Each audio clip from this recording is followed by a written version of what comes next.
Assalamualaikum anak-anak. Hari ini pembahasan kita tentang subtema 1 pembelajaran 4 dan 5 dengan kompetensi dasar muatan pelajaran PKN menganalisis penerapan nilai-nilai Pancasila dalam kehidupan sehari-hari, muatan pelajaran bahasa Indonesia, menyimpulkan informasi berdasarkan teks laporan hasil pengamatan yang didengar dan dibaca, muatan pelajaran IPS, mengidentifikasi karakteristik geografis dan kehidupan sosial budaya ekonomi politik di wilayah ASEAN, muatan pelajaran SBDP, memahami patung. Baik, kita masuk ke muatan pelajaran bahasa Indonesia, menyimpulkan informasi berdasarkan teks laporan hasil pengamatan yang didengar dan dibaca. Kalian harus tahu gagasan pokok dan ringkasan. Gagasan pokok atau ide utama adalah pokok masalah yang terdapat dalam suatu bacaan. Sebuah paragraf selalu memiliki kalimat utama yang menjadi ide pokok. Kalimat utama dalam sebuah paragraf dapat terletak di awal dan di akhir paragraf. Kemudian ringkasan. Ringkasan merupakan penyajian sebuah karangan dalam bentuk singkat.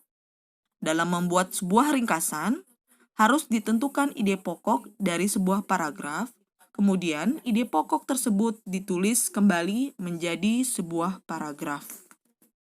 Baik, kita masuk ke muatan pelajaran PKN, menganalisis penerapan nilai-nilai Pancasila dalam kehidupan sehari-hari. Nah, kalian sudah tahu kemarin ya, penerapan nilai Pancasila pertama dan juga penerapan nilai Pancasila kedua. Kali ini kita masuk ke penerapan nilai Pancasila ketiga. Apa sih bunyi Pancasila ketiga?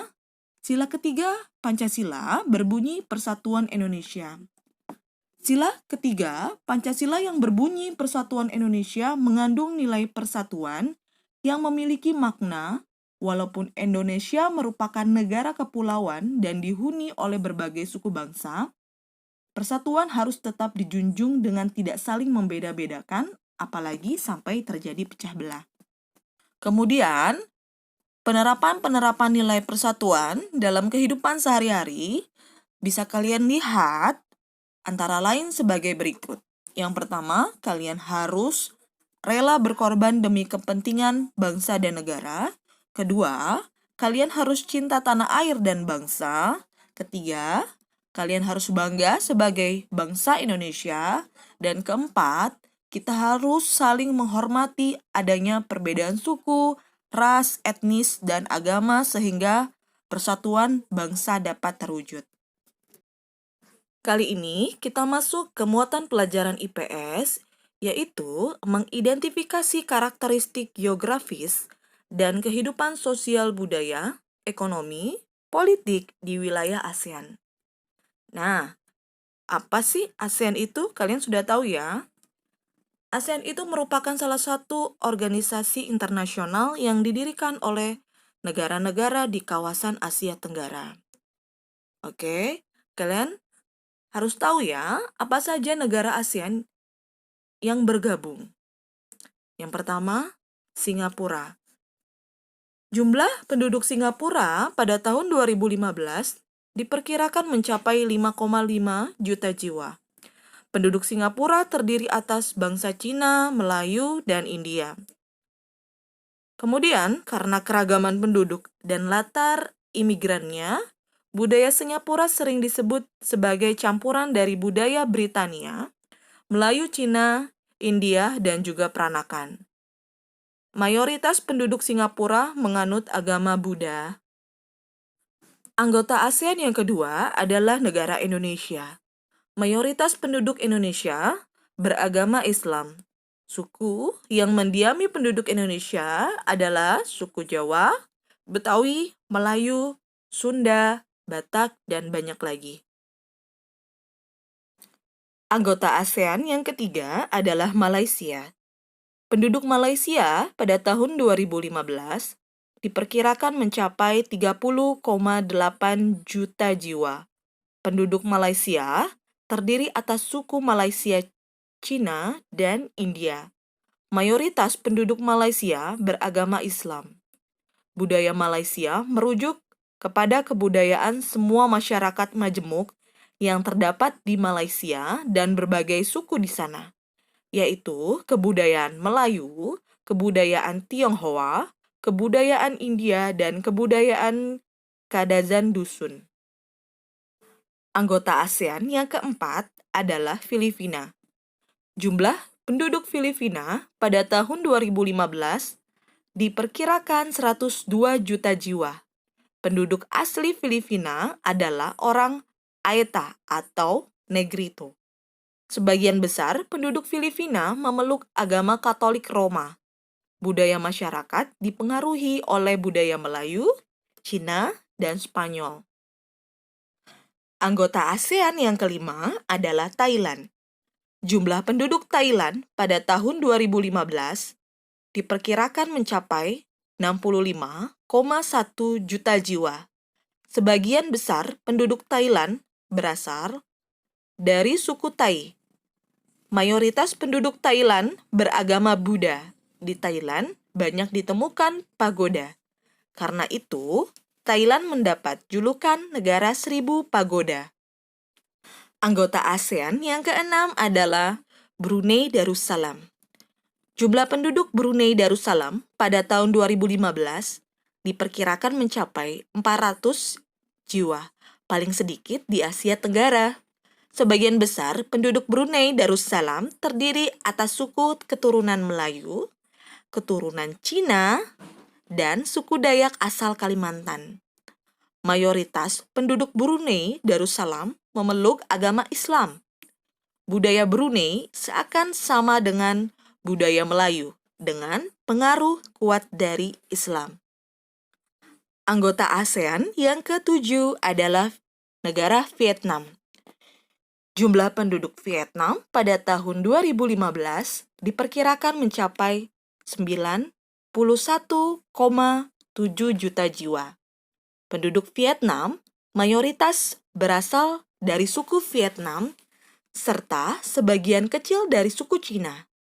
Sebagian besar penduduk Vietnam beragama Buddha. Kebudayaan Vietnam banyak dipengaruhi oleh kebudayaan Cina. Anggota ASEAN yang ke-8 adalah negara Myanmar.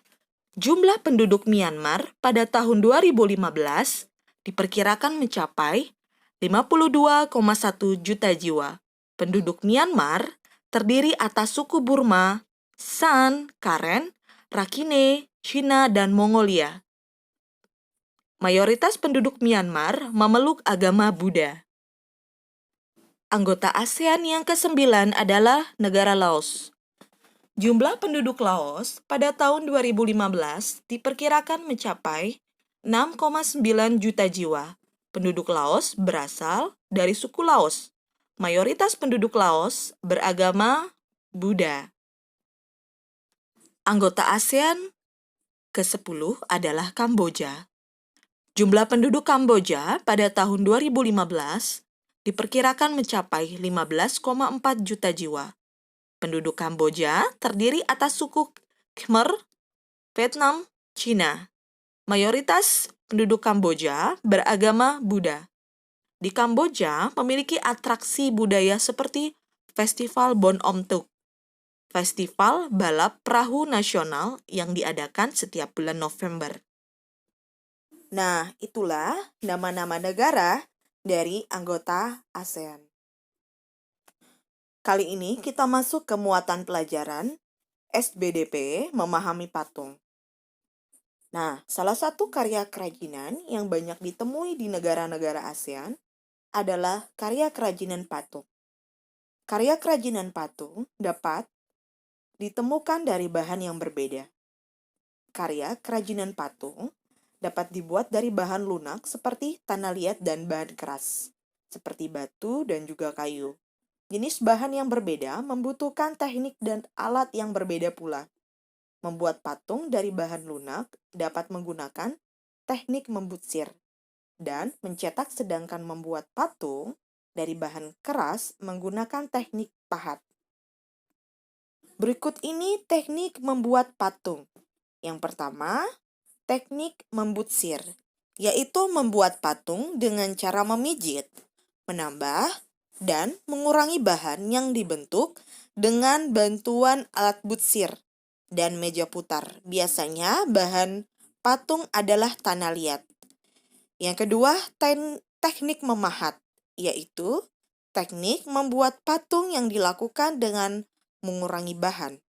Alat yang digunakan pahat adalah dari besi. Ketiga, teknik mencetak, yaitu dengan menggunakan alat cetak. Alat cetak terbagi dua, yaitu alat cetak tekan dan alat cetak tuang. Keempat, teknik konstruksi, yaitu cara membuat patung dengan cara menyusun bahan, baik dengan kerangka maupun tidak dengan kerangka. Nah, itulah penjelasan subtema 1 pembelajaran 4 dan 5. Tugas kalian hari ini adalah yang pertama, baca dan kerjakan latihan halaman 29 di buku cetak. Yang kedua, baca dan kerjakan latihan halaman 33 di buku cetak. Tugas halaman 29 dan halaman 33 kalian bisa lihat dan tonton video kemarin yang sudah Ibu jelaskan.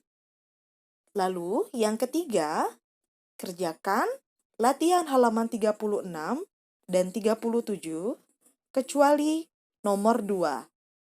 Keempat, baca dan kerjakan latihan halaman 40. Kelima, kalian baca dan kerjakan latihan halaman 45.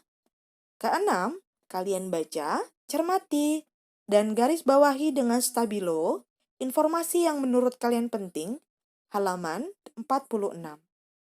Kirim hasil tugas kalian dengan cara difoto dan kirim via Google Classroom ya. Dan jangan lupa setiap tugas yang dikerjakan harus kalian beri tanggal dan juga hari. Wassalamualaikum warahmatullahi wabarakatuh.